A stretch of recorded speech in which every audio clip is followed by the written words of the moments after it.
Welcome back to Manhwa Heartbeats. We'll be recapping a manhwa called A Deal with My Fake Husband.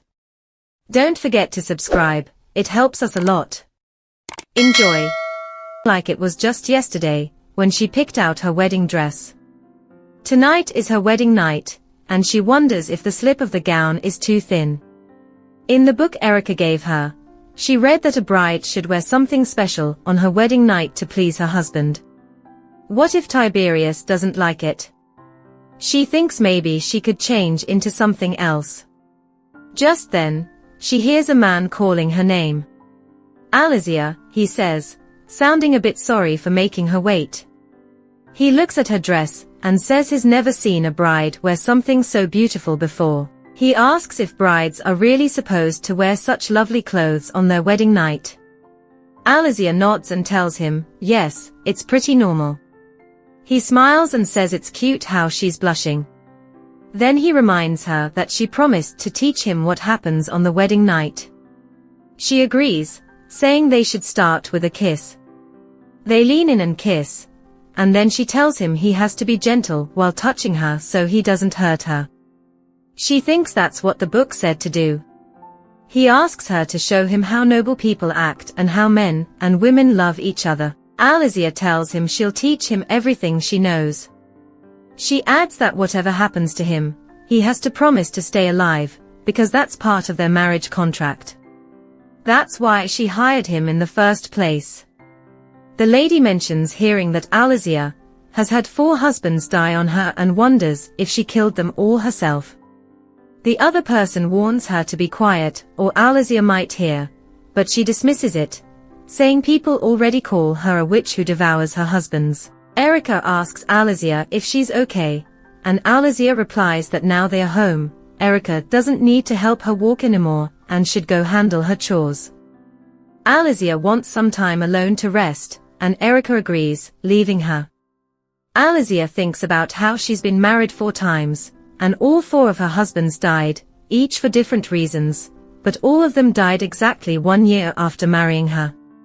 It makes it seem like marrying her was what killed them, even though she never wanted to marry any of them. As the last heir of her fallen royal family, her mother and brother always pushed her to marry, using their former status to secure husbands for her. The monarchy had fallen, replaced by a new republic, and instead of love, her marriages were filled with violence and abuse. Her most recent husband, Vasilik, at least never hit her, and she had thought she might finally have a normal marriage. But now she wishes someone could console her, as she looks for her mother and Pat's, remembering how each time she remarried, she had hoped it would be her last. Elysia walks toward the door, and overhears her mother talking about how easily her late husband died, calling him a weakling. Pat tells her to lower her voice in case someone hears, and her mother asks if he started looking for Elysia's next marriage. Elysia can't believe what she's hearing. Her brother says the more important thing is to make sure her late husband's death is covered up perfectly. He asks if they've gotten rid of all the evidence, especially anything that would show they poisoned his food. If anyone finds out, they'll be ruined. Her mother calmly assures him that everything's been taken care of, including the bottle of poison and the servant girl they bought to carry out the plan. She reminds him it's not their first time doing this, and she wouldn't make any rookie mistakes. Elysia is shocked, thinking to herself, did they really poison Vasilik's food? Her mother then tells her brother to go find her a new suitor since their finances have been bad lately. The only major income they have left is from the inheritances of Elysia's late husbands. Suddenly, they notice her standing there. Pat asks her how long she's been listening. Her mother quickly tries to cover it up, saying whatever she heard is a big misunderstanding. They both look absolutely shocked, but Elysia knows now that she didn't mishear. It's all true.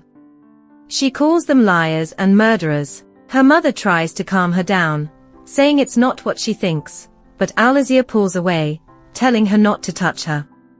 Her brother angrily asks how she dares to speak to their mother that way. Elysia looks at them, all dressed up in fine jewelry, during her husband's funeral, and suddenly it's clear to her what all of this has been about. Elysia asks if it was all for money, realizing that her mother and brother killed her husbands just to get their inheritance.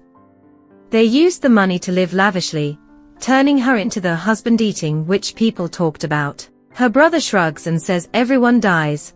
Her husbands just happened to marry her and meet their fate sooner than expected. He admits to using some of their inheritance and asks what the problem is. Did it harm her in any way? She never starved or lacked comfort. He says money is useless to the dead, so it's better for the living to use it. Elysia can't believe what she's hearing. She asks if marrying and killing people is nothing to him.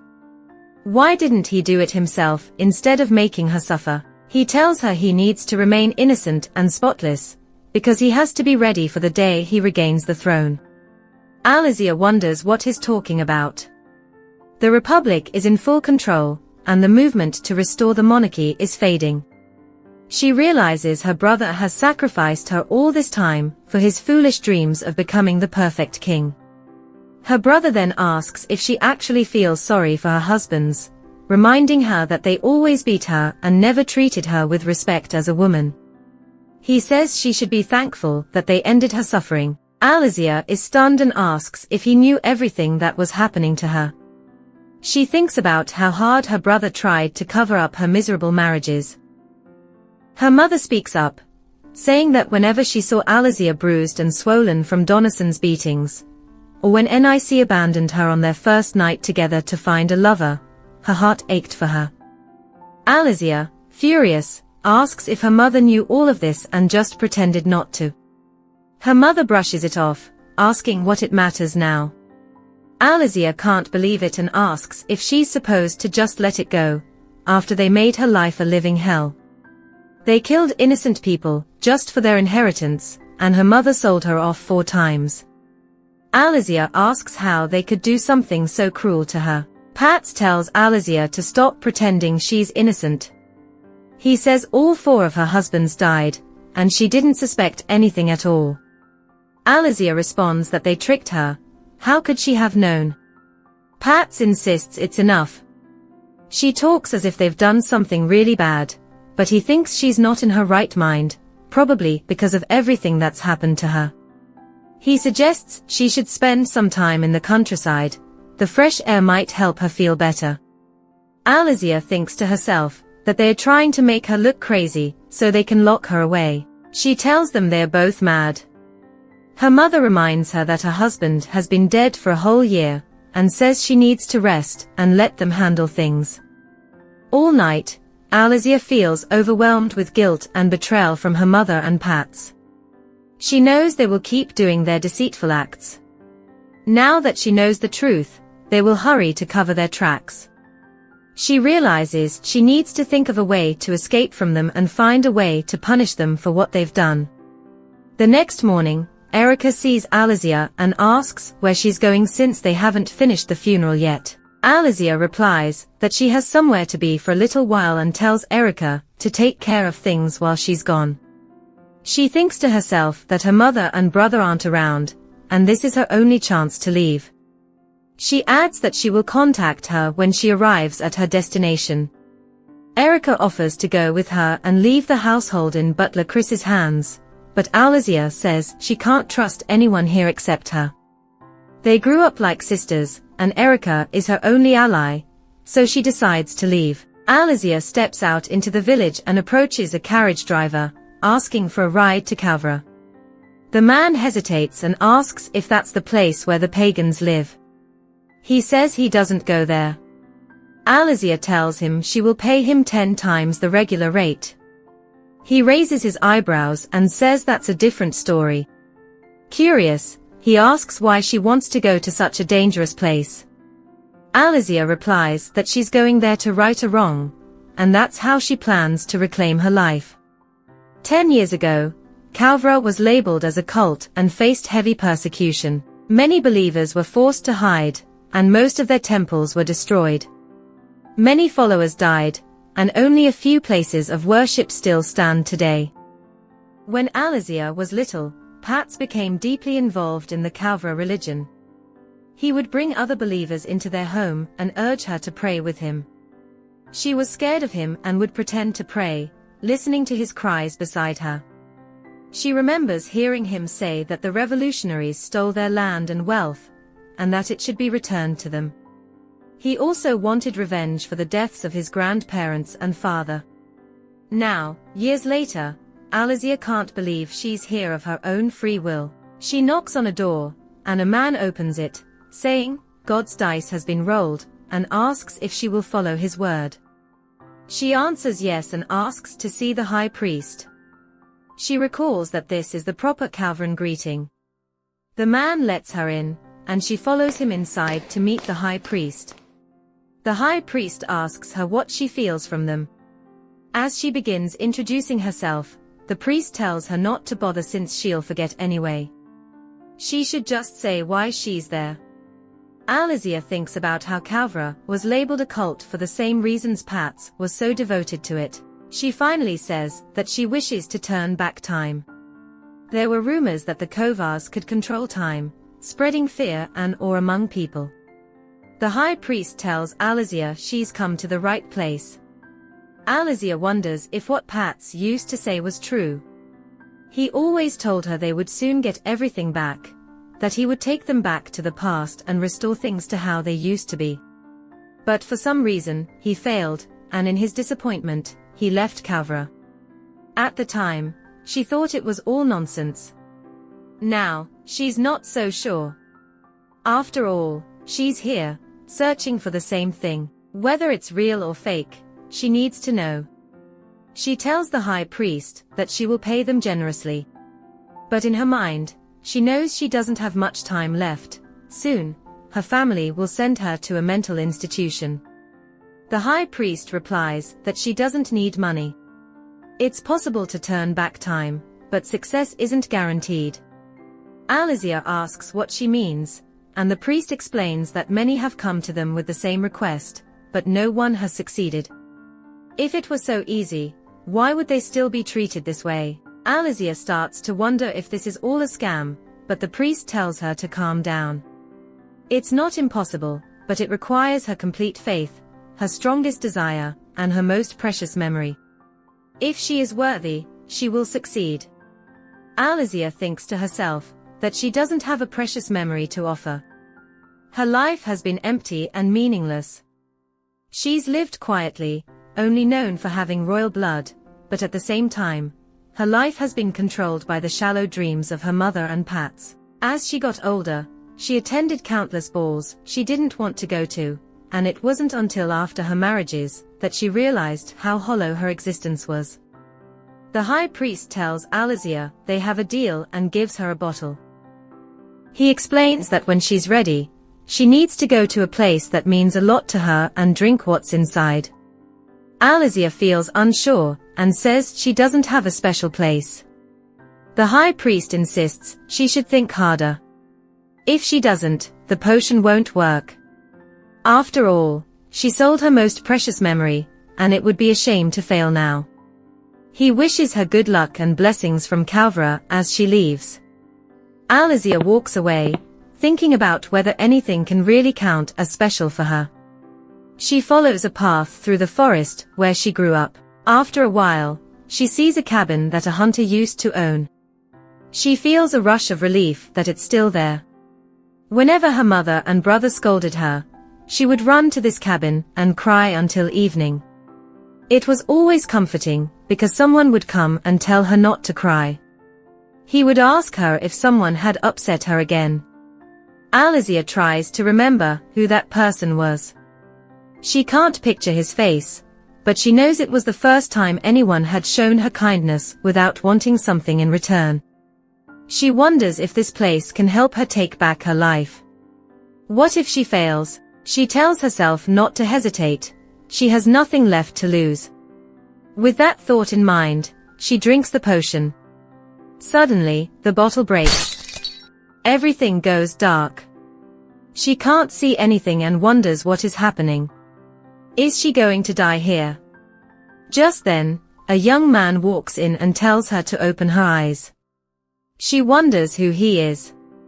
He says he promised he would return. She thinks about what they had promised and wonders if opening her eyes will let her see again. The next morning, Elysia wakes up when Erica gently shakes her. Erica tells her that a relative of Master Alex has come to visit. Elysia asks if anyone just called her Miss. She chuckles and replies that nobody would still call her that. Erica apologizes, saying it hasn't been long since the funeral, and Elysia must be exhausted, but she has to go because Master Alex's guest is here. Elysia asks which Alex it is, thinking to herself that it might be her first husband. Did she really go back in time? The man apologizes for his sudden visit, saying he was abroad for a long time and couldn't visit often. He can't believe he hears about Alex's death upon his return. Elysia replies it's unfortunate, wishing they could have met when her husband was alive. He mentions that the tea reminds him of Alex, who really loved lavender tea. He also mentions the burn scar on his shoulder from when he tried to make tea as a child. Elysia realizes that's how he got that scar and asks where he was abroad. He says he just came back from Delabrook a few days ago, and she pretends to be impressed, saying she'd love to visit. But she knows there aren't any ships going to or from Delabrook right now. The Republic and Delabrook have been in a trade war for a month, and no ships have been sailing between them. The situation is being kept quiet to control public opinion, a perfect setup for a con artist like this man. He claims to be Alex's relative, but Elysia knows his only after the inheritance and remembers how she almost handed it to him in her younger years. She offers him a place to stay for the night since he's traveled a long way, and he thanks her, asking if he can grab something to eat. She finds it strange that he came to see his beloved relative, and hasn't even asked to visit his grave. He tries to explain himself, but she interrupts, saying she'll leave him to rest and walks out of the room. Elysia feels really nervous about seeing Scott again, even though she enjoyed their last conversation. Facing him again makes her stress levels rise. Erica notices and asks if she's okay. Elysia replies that she is, and then she asks if Erica called security. Erica says yes and asks how she figured out Scott was lying. Elysia mentions that he knew her late husband's favorite tea, and how he got that scar, which almost made her believe him. She thinks to herself that Scott knows a bit too much about Alex. Soon, the investigation will show that Scott has never been abroad and has no real connection to her late husband. Just when she needs it, Pats shows up out of nowhere and helps her get rid of Scott, and from that moment on, he takes charge of her inheritance. Elysia knows she has to be careful this time. She can't let her brother get close to her money. Suddenly, she remembers something important and tells Erica she needs to go somewhere. She asks Erica to help her get ready. Pats asks Elysia what brings her to see him. He says she should have called for him, and he would have come to her. She tells him she didn't want to trouble him and asks if it's a bad time. Pats says it's not a bad time at all. A maid comes in to tell him that Chancellor Tovsky is arriving soon, but he quickly shushes her. Elysia asks why the Chancellor is visiting him, and Pats tells her not to worry about that. She thinks to herself that Chancellor Tovsky is of noble blood, and has nothing to do with her brother. Pats then asks her what the problem is. Elysia explains that a man named Scott came to see her, claiming to be Alex's relative. Pats seems surprised and says he didn't know Alex had such a relative. He asks what Scott wanted and if she wants him to meet Scott. Elysia asks if he will, but she adds that Scott is currently locked up. A little while ago, Scott was begging her and insisting he was truly related to her late husband. Elysia asks her brother why he looks so surprised. Pat says he isn't surprised about why Scott is locked up, he's just curious. Elysia explains that Scott is a con man trying to get her late husband's inheritance. Pat asks if it's possible that Scott really could be related to her husband. She replies that Scott is the one who told her about her husband, claiming he had no family at all. She trusted Scott and listened to him like he was family. Pats argues that there could be some kind of misunderstanding, and they should at least give Scott a chance to explain himself. Elysia looks at Pats and realizes her theory is right. She thinks that Pats probably recruited Scott and gave him information about her late husband. He must have had Scott approach her to take over her inheritance and agency.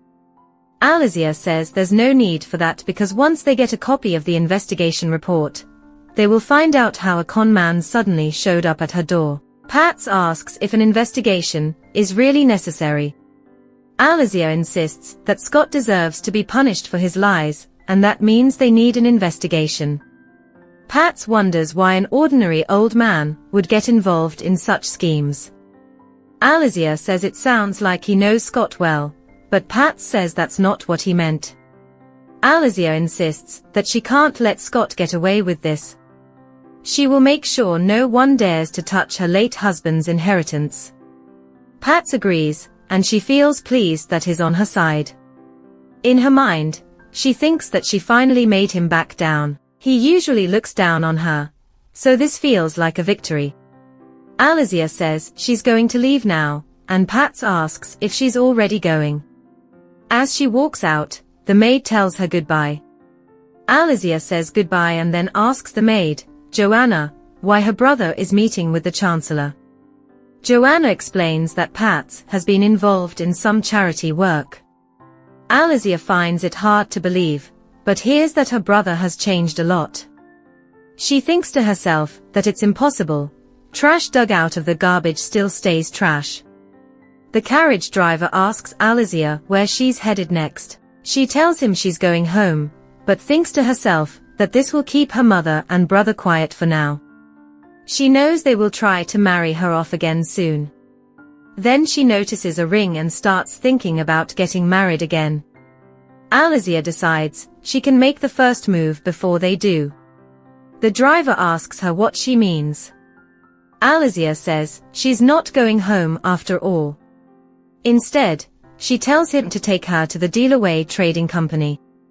The driver asks if she's planning to do some shopping. He mentions that Dealaway Trading Company has all the best products, and they have everything there. He asks what she is looking to buy today. Elysia smiles and says she's going to purchase a new husband to marry.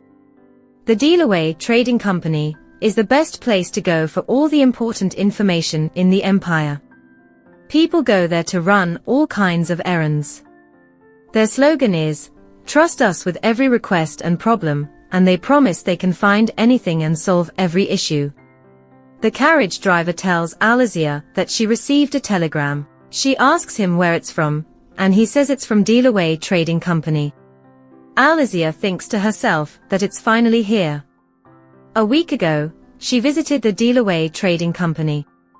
She wanted to think of the most clever and legal way to avoid the problem of her brother Pats and her mother looking for a new husband for her.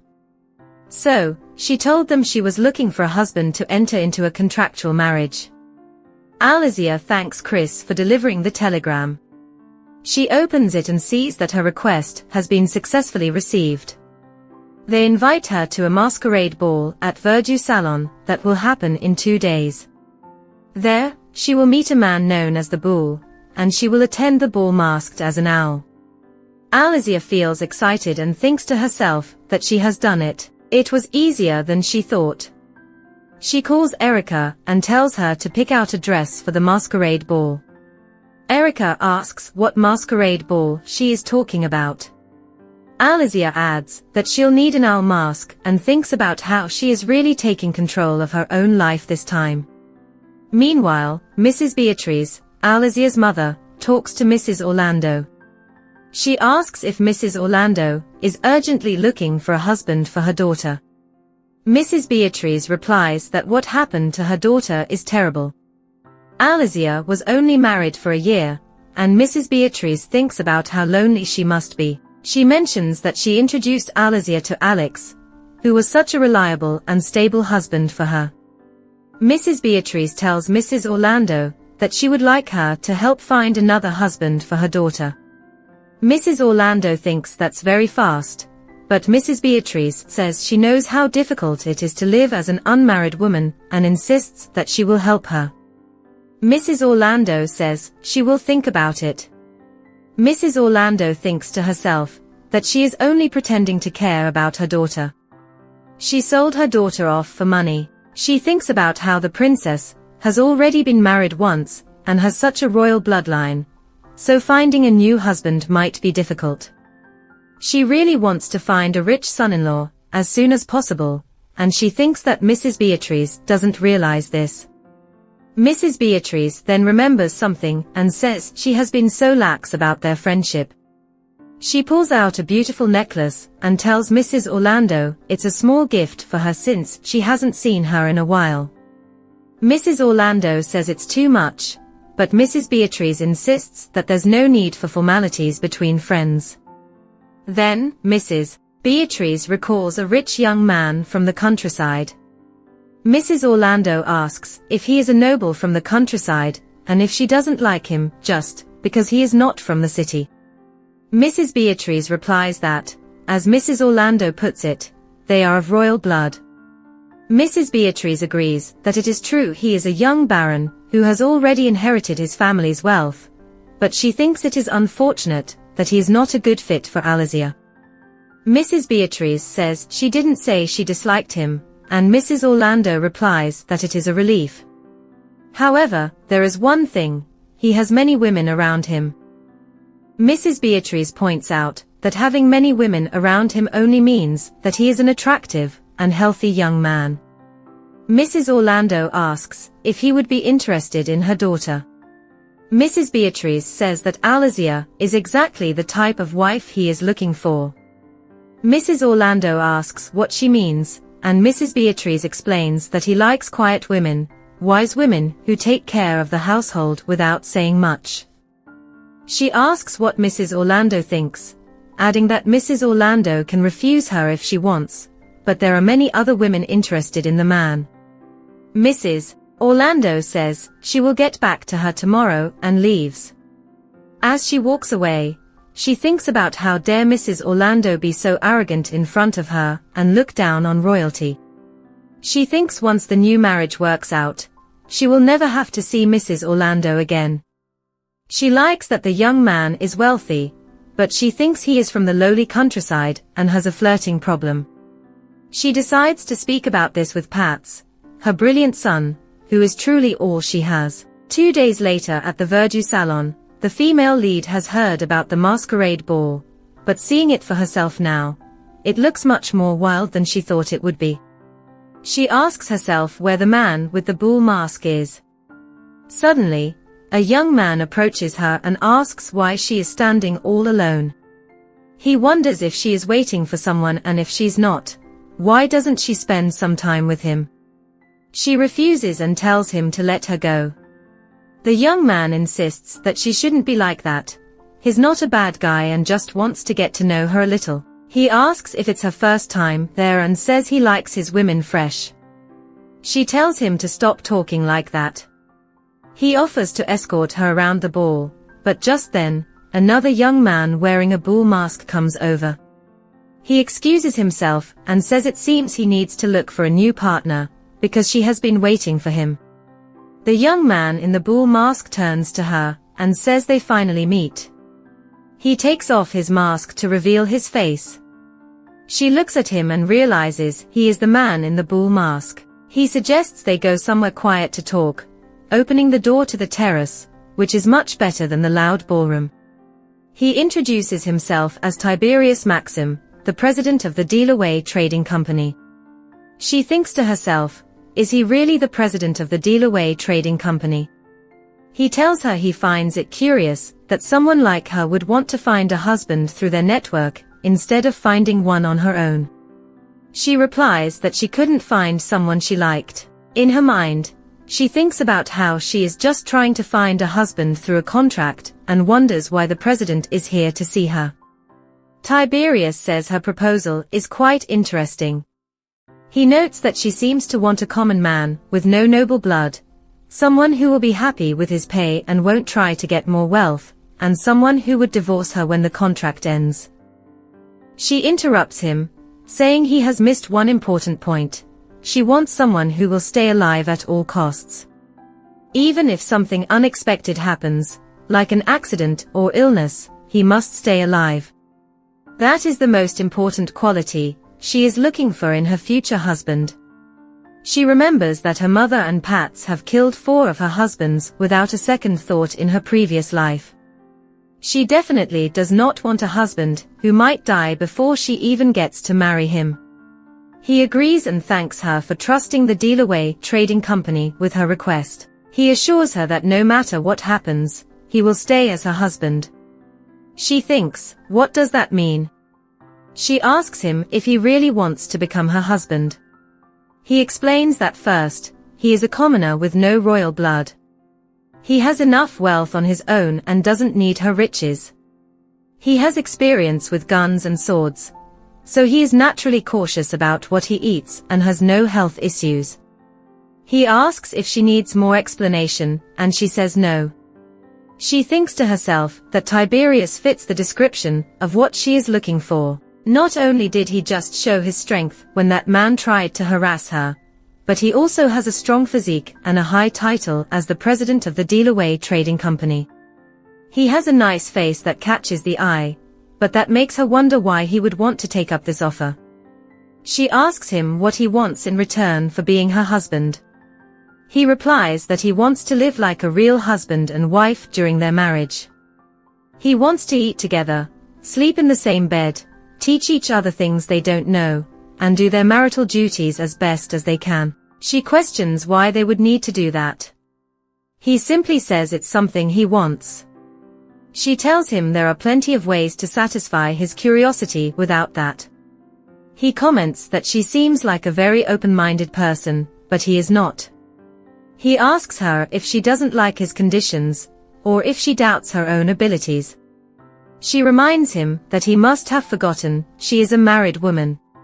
Why would he seek such a relationship with a widow? He responds that she is a noble woman and very beautiful. She points out that he must have many beautiful noble women lining up at his door. He explains that, because he is an uneducated commoner, nobles don't even look at him, which is why he wants her to teach him. She tells him that if he wants a teacher, there are plenty of others willing to instruct him. He insists that she has many things she can teach him beyond just general manners. For example, she can show him how a husband should treat his wife, and what married life is like for a noble couple. He shyly admits that he has never dated or married before. She is surprised that a man like him has never dated or married, but she thinks that taking a commoner like him as her husband could work out well for her. It would be the perfect revenge against her family, who care too much about status. The contract would benefit her in many ways. She finally agrees to Tiberius's proposal, but she adds that his conditions are still missing some things.